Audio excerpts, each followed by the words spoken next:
The fear of encountering predatory animals like grizzly bears in the wild can be overwhelming. Imagine being thrown into an enclosure with these powerful creatures. Join us as we recount the harrowing story of a man who, in a fit of rage, threw his partner into a grizzly enclosure. The aftermath is anything but peaceful. The Canadian Rockies' serene landscape belied the tension between Dennis and Martha, a couple on vacation to salvage their strained marriage.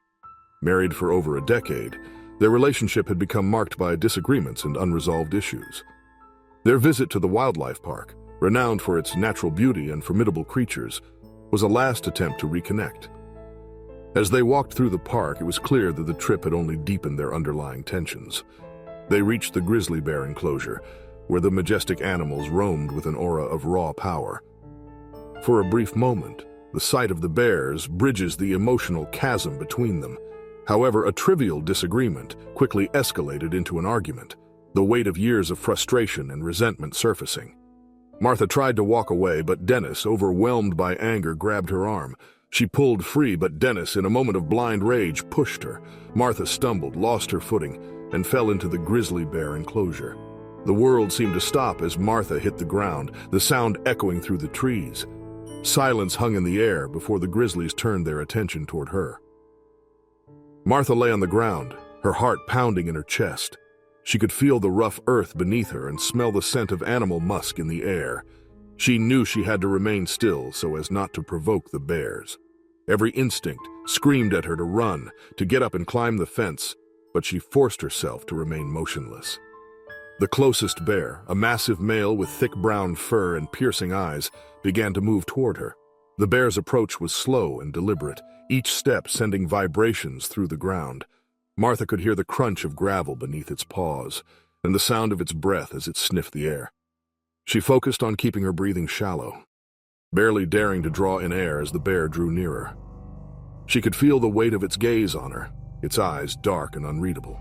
Above, Dennis watched in horror, the reality of what he had done crashing down on him with brutal force.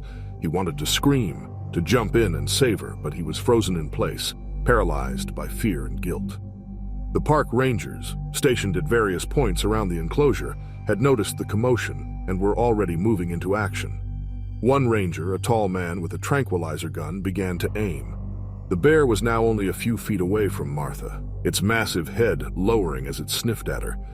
She could feel the warmth of its breath on her skin, the bristle of its fur as it brushed against her arm. The world around her seemed to shrink, the sounds of the forest fading until all that remained was the bear, its presence overwhelming and terrifying. Martha's mind raced through every survival story she had ever heard and every piece of advice on what to do in such a situation. But knowing that did little to calm the terror that gripped her. The bear let out a low growl, the sound reverberating through her body. It was a warning, a test of her resolve. Martha remained motionless, her eyes fixed on the ground, every muscle in her body tensed as she fought the urge to flee. The bear's growl grew louder, more insistent, and it took another step forward, its claws raking the dirt as it moved. Just as the bear seemed poised to strike, there was a sudden hiss, followed by a sharp thud. The tranquilizer dart hit the bear in the flank, and it let out a startled roar. The bear reared up on its hind legs, towering over Martha, its massive form casting a shadow that swallowed her whole. For a moment, it looked as though the tranquilizer had only angered the beast, but then its movements began to slow. The bear shook its head, trying to fight off the effects of the drug, but its strength was fading. Martha dared to glance up, watching as the bear swayed on its feet before finally collapsing onto the ground with a heavy thud. The air was thick with tension, as if the forest itself was holding its breath. Martha remained where she was, too shocked to move, her mind struggling to process what had just happened. The park rangers were quick to act, scaling the fence and rushing to Martha's side. They spoke to her in calm, reassuring tones, their voices a distant murmur in her ears. One ranger helped her to her feet while another checked the bear, ensuring it was fully sedated. They guided Martha out of the enclosure, careful to keep her away from the still dangerous animal. The incident was over in minutes, but its impact lasted much longer. The rangers immediately detained Dennis for his actions. News of the incident spread quickly, making headlines across the country. People were horrified not just by Martha's danger, but also by the fact that her own husband had put her there. The public outrage was swift and fierce, with calls for increased security at wildlife parks and demands for justice for Martha. The park itself came under scrutiny, with questions being raised about how such an incident could have happened in the first place. The authorities assured the public that safety measures were being reviewed and that steps would be taken to prevent a similar situation from occurring in the future. But for Martha, no amount of increased security or reassurances could erase what had happened. Maxim Abakumov and Mikhail Kirill were lifelong friends, united by their love for the wild expanse of Russia's Kamchatka Peninsula. Every summer they left their city lives behind to fish in the remote rivers, where the only sounds were nature's whispers and the occasional distant bear's roar. This year they ventured deeper into the peninsula, drawn by the promise of abundant salmon. Their camp was efficiently set up by the river, a short distance from the water's edge. With their rods in hand, they waded waist-deep into the river, where the salmon were biting. As the morning passed, they filled their cooler with gleaming fish, working in silence, content in their solitude. As the sun climbed higher, the air grew warmer, and the forest's dense canopy provided some relief. But as the afternoon wore on, a subtle unease crept in, a rustle in the bushes, a shift in the wind. Both men felt it, a change in the air that they couldn't ignore. Maxim was the first to notice something was wrong. While rearranging the fish in the cooler, he caught a whiff of something foul, a sharp, acrid smell of decay that cut through the fresh air. He scanned the tree line but saw nothing unusual. The forest, usually vibrant with life, was eerily silent. Sensing Maxim's tension, Mikhail joined him, and they silently prepared for the worst, securing their bear spray and staying alert. The unease lingered but eventually faded as the hours passed. They resumed fishing, catching more salmon until the cooler was full. As the sun began to set, casting long shadows over the landscape, they prepared to pack up. Just as they were about to reel in their lines for the last time, the forest suddenly erupted in chaos. A low, guttural growl echoed through the trees, freezing the men in place. Maxim turned toward the sound, his heart pounding in his chest. The growl came again, closer this time, followed by the snap of branches and the heavy thud of something large moving through the underbrush. Mikhail was the first to react, dropping his rod and reaching for the bear spray. But before he could even unclip it from his belt, the grizzly bear burst out of the trees. It was massive, easily 8 feet tall when it reared up on its hind legs. Its fur was matted and dark, its eyes wild with hunger. The smell of the fish had drawn the bear, and now it stood between the men and the river, blocking their path. Maxim's mind raced, the adrenaline surging through his veins as he tried to think of a way out. He knew that running was out of the question. The bear would easily outrun them, and with the river at their backs, they had nowhere to go. The bear dropped back down on all fours and let out a roar, its breath steaming in the cool air. The sound was like a physical force, shaking the ground beneath their feet. Mikhail, his hand trembling, aimed the canister of bear spray at the bear and pressed the trigger. A cloud of orange mist shot out, enveloping the bear's head. For a moment it worked. The bear recoiled, shaking its head and rubbing its face with its massive paws. But then, with a speed that took both men by surprise, the bear charged. Maxim barely had time to react. He threw himself to the side, the bear's claws swiping through the air where he had just been standing. He hit the ground hard, and the wind knocked out of him, but he scrambled to his feet, his mind a blur of panic and fear. Mikhail wasn't as lucky. The bear barreled into him, knocking him off his feet and sending him crashing into the river. The water closed over his head with a splash, and for a terrifying moment Maxim thought his friend was gone. But Mikhail surfaced, gasping for air, and began to thrash his way to the opposite bank. The bear, momentarily distracted by the movement, hesitated, its attention divided between the man in the water and the one on the shore. Maxim took the opportunity to make a run for it. He bolted toward the trees, his heart pounding in his ears, but the bear was on him in an instant. It swiped at him again, this time catching him on the shoulder. The force of the blow sent him sprawling, pain lancing through his body. He tried to crawl away, but the bear was relentless. It loomed over him, its hot breath washing over his face as it prepared to strike again.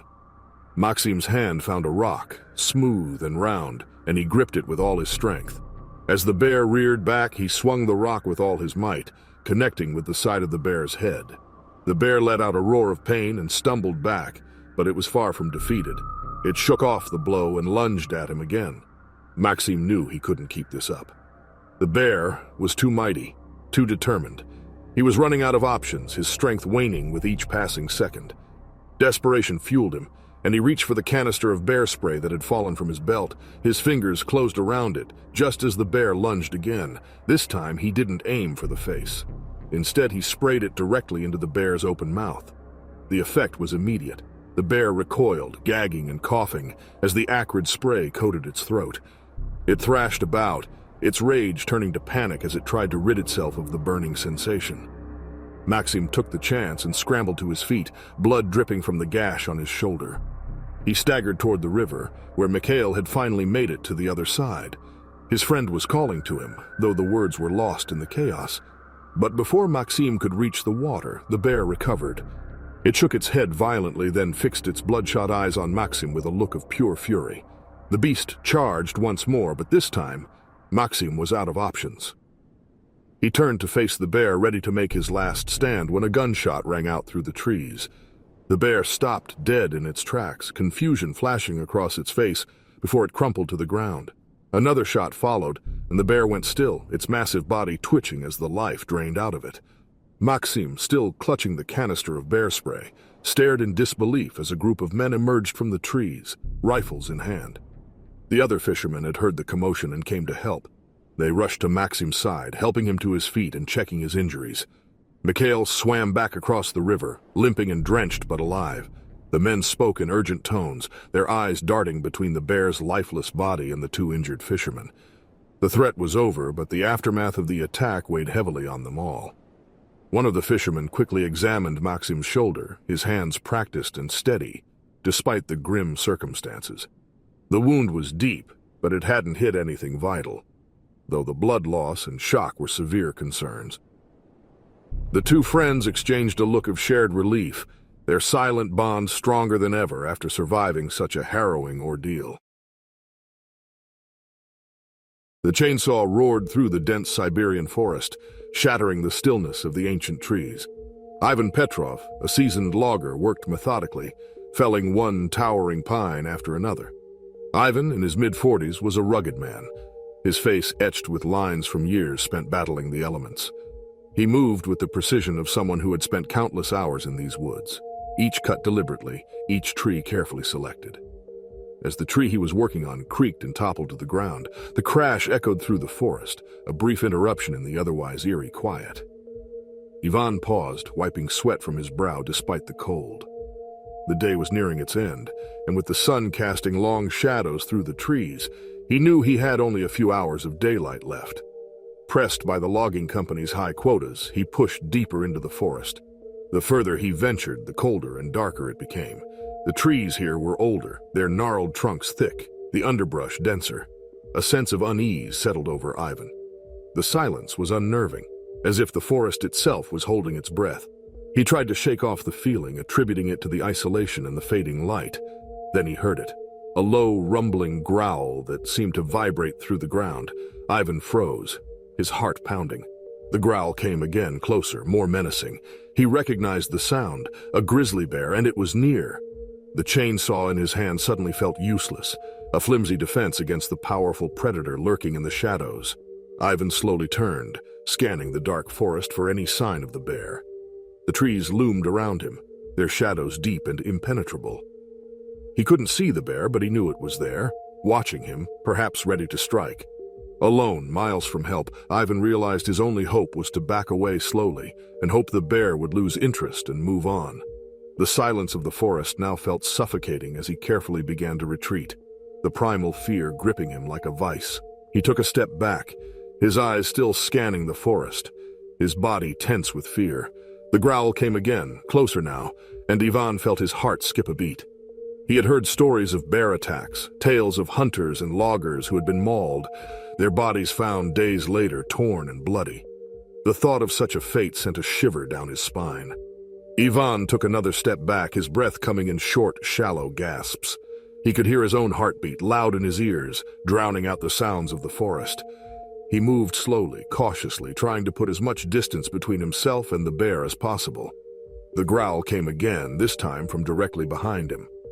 Ivan spun around, his heart pounding in his chest, and saw the bear for the first time. It was massive, its fur dark and matted, its eyes glowing with an evil intelligence.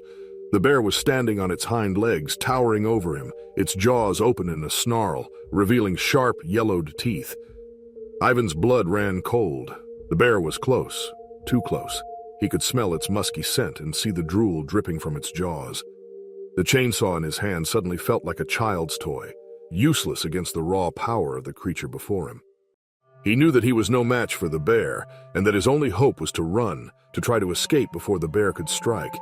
He turned and bolted, his boots slipping on the damp, uneven ground. He could hear the bear behind him, the sound of its heavy footsteps, the rustling of the underbrush as it moved through the forest. He ran as fast as he could, his breath coming in ragged gasps, his heart pounding in his chest. The forest was a blur around him, the trees and underbrush whipping past as he fled. But the bear was faster. Ivan could hear it gaining on him, the sound of its growls growing louder and closer. He stumbled, nearly falling, but caught himself and kept running. He could feel the bear's hot breath on the back of his neck and hear the sound of its claws tearing through the underbrush. In a desperate attempt to escape, Ivan veered off the path, plunging into the thick underbrush. The branches and thorns tore at his clothes, scratching his skin, but he pushed on, driven by sheer terror. He could hear the bear crashing through the forest behind him, its growls echoing in his ears. He knew that if he could reach the river and make it to the other side, he might have a chance. But the bear was relentless. It was right behind him now, so close that he could feel the ground shaking with each of its massive steps. Ivan's strength was failing, his legs burning with exhaustion, his breath coming in short, painful gasps. He knew he couldn't keep this up much longer, that the bear would catch him, drag him down into the dirt, and tear him apart. And then, with a final desperate burst of speed, Ivan broke through the trees and into a small clearing. The river was just ahead, its waters dark and fast-moving. But he never made it. The bear was upon him in an instant, its massive paw swiping at his back, sending him crashing to the ground. The impact knocked the breath from his lungs, the pain shooting through his body like fire. He tried to crawl away, but the bear was too fast, too mighty. It was on him in seconds, its jaws closing around his shoulder, its teeth sinking into his flesh. Ivan screamed, the sound muffled by the bear's growls, and he felt a surge of terror unlike anything he had ever known. The bear shook him like a rag doll, its claws raking across his back, tearing through his clothes and skin. The pain was unbearable and blinding, and Ivan felt himself slipping into unconsciousness. He tried to fight, tried to escape, but his strength was gone, drained away by the fear and the pain. As the bear's jaws closed around his throat, Ivan's world went black. The last thing he heard was the sound of the river rushing and roaring in the distance, and the bear's growls as it claimed its prey. Hours later, when Ivan's colleagues found his body, they were met with a scene of horror. The clearing was stained with blood, the ground torn and churned where the bear had attacked. Ivan's body lay in a twisted heap, his clothes shredded, his flesh torn and bloody. The bear was gone, having dragged its kill into the forest, leaving nothing behind but the shattered remains of a man who had once been intense and full of life. The news of Ivan's death spread quickly, sending shockwaves through the logging community. It was a grim reminder of the dangers that lurked in the wilderness, a stark warning of the power and unpredictability of the creatures that called the place home. The Appalachian Trail, stretching over 2,100 miles, offered both solitude and challenge, a draw for many hikers.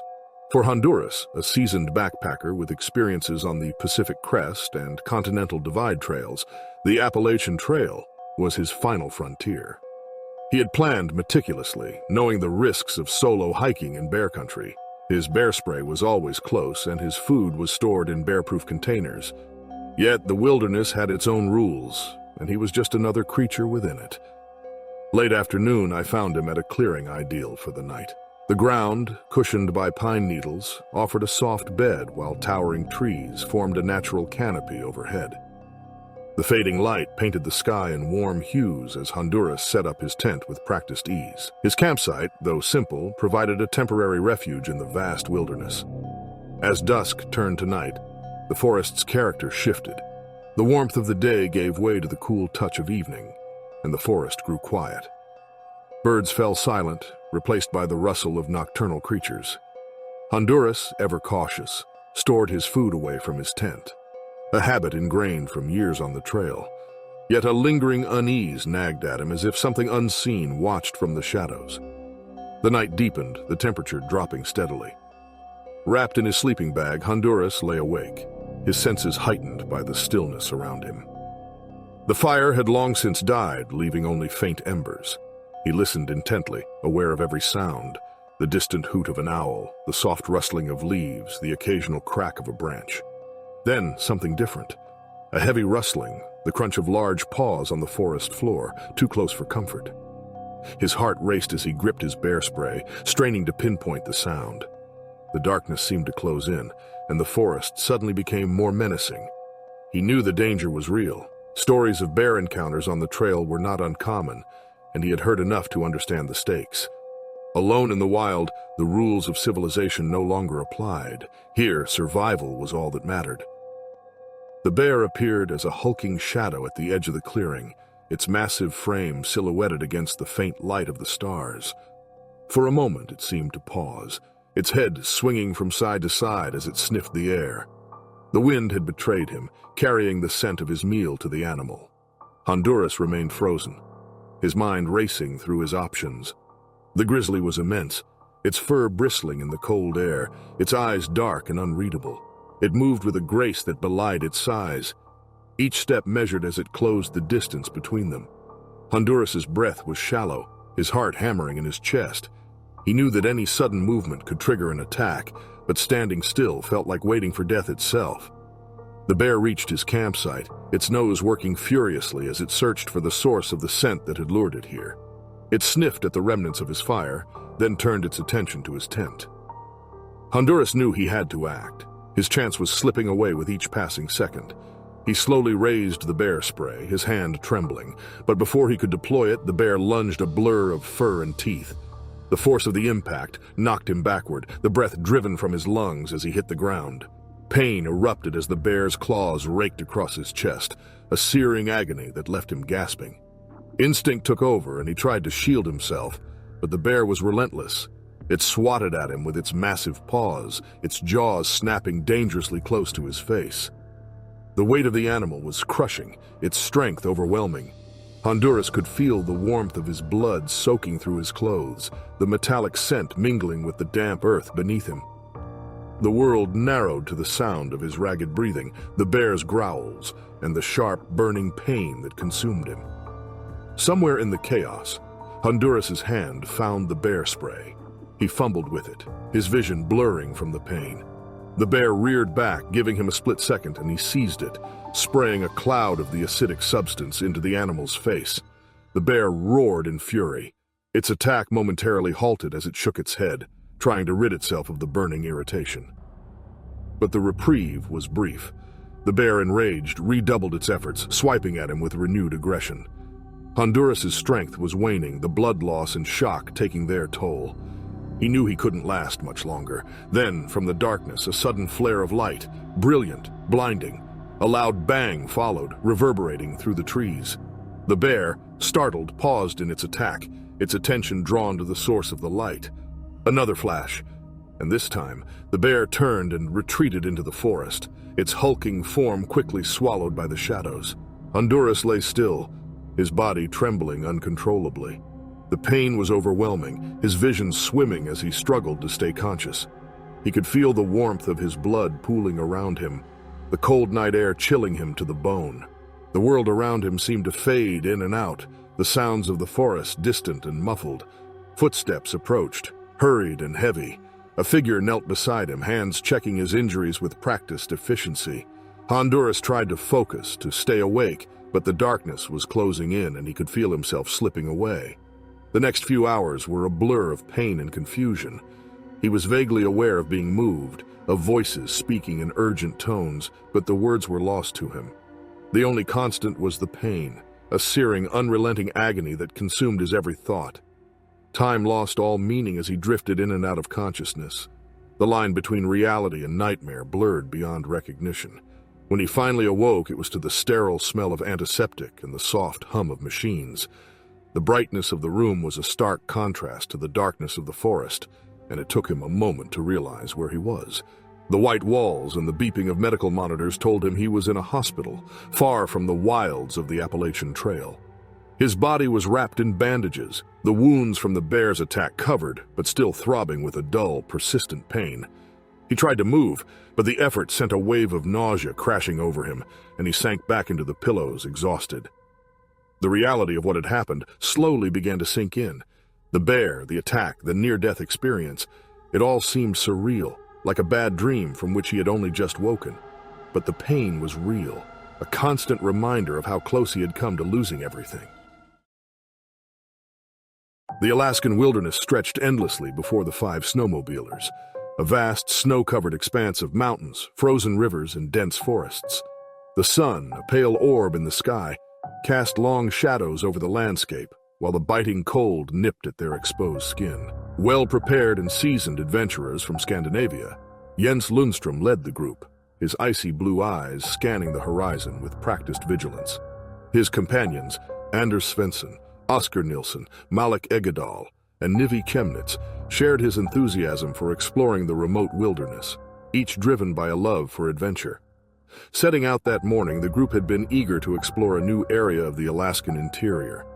The snowmobiles roared to life, cutting through the silence of the pristine landscape.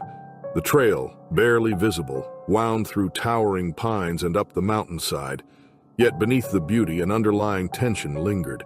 The hot weather had thinned the snow and raised the risk of avalanches.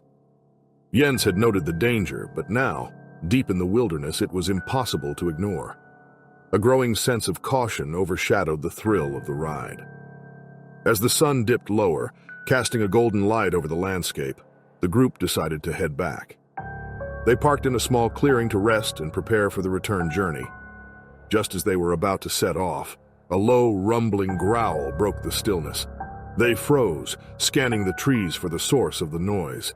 Jens's heart raced as he reached for his rifle, sensing danger. From the shadows, a massive grizzly bear emerged, its fur matted, its eyes wild and unfocused. The bear had likely been roused from hibernation by the unseasonably warm weather, disoriented and hungry. Drawn by the scent of the humans and their machines, it now stood before them, a hulking presence in the clearing. No one moved as the bear sniffed the air, its eyes locking onto the group. Jens could see the desperation in its movements, knowing that a bear in this condition was unpredictable and extremely dangerous. Jens gestured silently to the others, indicating that they should slowly back away to their snowmobiles. But as they began to move, the bear let out a roar and charged. The snowmobiles, parked in a tight cluster, provided no escape route. In a split second, the bear was upon them, its massive paws swiping at the closest snowmobile. Oskar, who had been nearest to the bear, was thrown from his snowmobile as the bear's paw connected with the vehicle. He hit the ground hard, the wind knocked out of him, and before he could react, the bear was on top of him. Its jaws closed around his shoulder, and he screamed in pain as the bear shook him like a rag doll. The others sprang into action. Jens fired his rifle into the air, hoping to scare the bear off, but it barely registered the noise. Anders grabbed a flare gun from his pack and fired it at the bear, the bright light and heat causing the animal to hesitate for a moment. Malik and Nivi rushed to Oskar's side, trying to pull him away from the bear, but the animal was relentless. Another shot from the flare gun, this time aimed directly at the bear, finally caused it to release Oskar. The bear, confused and disoriented by the light and noise, turned and fled back into the trees, disappearing as quickly as it had appeared. The clearing was silent once more, save for the labored breathing of the snowmobilers and the soft moans of Oskar, who lay bleeding in the snow. Nivi immediately began tending to Oskar's wounds, using the first aid supplies they had brought with them. His injuries were severe, deep gashes in his shoulder and back, and his left arm hung limp at his side. They needed to get him back to camp as quickly as possible and call for a rescue team. Jens and Anders worked quickly to rig a makeshift sled from one of the snowmobiles. They carefully loaded Oscar onto it, securing him in place, while Malik and Nevi kept a watchful eye on the surrounding trees, wary of the bear's return. With Oscar secured, they set off at a breakneck pace, the snowmobiles tearing through the snow as they raced back to camp. The landscape blurred around them, and the trees and mountains were nothing more than fleeting shapes in their peripheral vision. Jens led the way, his focus solely on getting Oscar to safety. The ride back was a blur of speed and fear. The group was silent, each of them lost in their thoughts, replaying the attack in their minds. The realization that they had barely escaped with their lives weighed heavily on them. Oscar's blood stained the snow, a stark reminder of how close they had come to disaster. When they finally reached the camp, they wasted no time in calling for help. The radio crackled to life as Jens relayed their situation to the nearest rescue team. The minutes that followed felt like hours as they waited for help to arrive, the cold seeping into their bones, despite the warmth of the campfire they had hastily built. As they waited, the group couldn't help but reflect on what had happened. The bear's early emergence from hibernation was not ordinary, and they knew it. The hot weather had likely disrupted the bear's natural cycle, forcing it to wake up and search for food at a time when it should still have been asleep. The encounter had been a stark reminder of the unpredictable and dangerous nature of the wilderness, especially in a world where climate patterns were becoming increasingly erratic. When the rescue team finally arrived, they worked quickly to stabilize Oscar and load him into the helicopter that would take him to the nearest hospital. The rest of the group watched as the plane lifted off, its rotors kicking up a cloud of snow, and then they were alone again in the vast, silent wilderness. The journey back to civilization was a sad one. The attack had shaken them all, and as they rode in silence, each of them knew that this experience would stay with them for the rest of their lives. In Montana's Flathead Valley, Kootenai Whitefeather's small farm lay nestled against the wilderness, where his ancestors, the Kootenai people, once thrived in harmony with nature. The farm was modest, with a few acres of land and a small herd of cattle that grazed peacefully under the watchful gaze of the distant Rocky Mountains. It was early autumn, the time when the air grew crisp and the earth prepared for winter's embrace. Whitefeather, a man deeply connected to the land, worked in his barn with the quiet efficiency of someone who had spent a lifetime tending to his animals. The cattle, his farm's lifeblood, milled about the pasture, unaware of the dangers lurking beyond the tree line. The valley's farmers had long feared one predator above all, the grizzly bear. Once confined to the deep wilderness, the bears had begun venturing closer to human settlements as their territory shrank. The balance between man and nature had shifted, and the bears were now a more frequent and dangerous presence. Whitefeather had heard the recent warnings of a grizzly spotted near the river, its tracks leading dangerously close to the farms. Reports of slaughtered cattle weighed heavily on his mind. Yet he remained calm, respecting the bear as his ancestors had, though he knew respect alone wouldn't protect his livestock.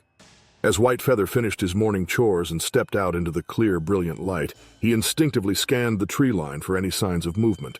The cattle grazed, oblivious to the potential threat. A strange stillness hung in the air, a silence that felt unnatural. The birds had ceased their songs, and even the wind had stilled. His instincts, honed by years of living in close connection with the land, told him something was wrong. He felt a prickle of unease as his gaze swept across the landscape, narrowing on the dark forest's edge. The wilderness was no longer a distant threat. It was at his doorstep. Then he saw it. A fleeting movement among the trees, a shadow too natural to dismiss. The bear was here. The grizzly emerged from the forest, massive and silent, its matted fur and hungry eyes betraying its intent. Pausing at the tree line, it sniffed the air, drawn by the scent of cattle. Whitefeather felt a cold dread as he watched it approach the pasture, its powerful muscles rippling with each step. The cattle, sensing danger, stirred in alarm. Without hesitation, Whitefeather sprinted to the barn, grabbing the nearest weapon, a pitchfork. It was primitive, but all he had was heart-pounding. He rushed back to confront the bear, now tearing through the fence as if it were paper. The cattle scattered in terror as the bear lunged at a cow, its jaws clamping down with brutal force. Whitefeather charged, thrusting the pitchfork into the bear's side.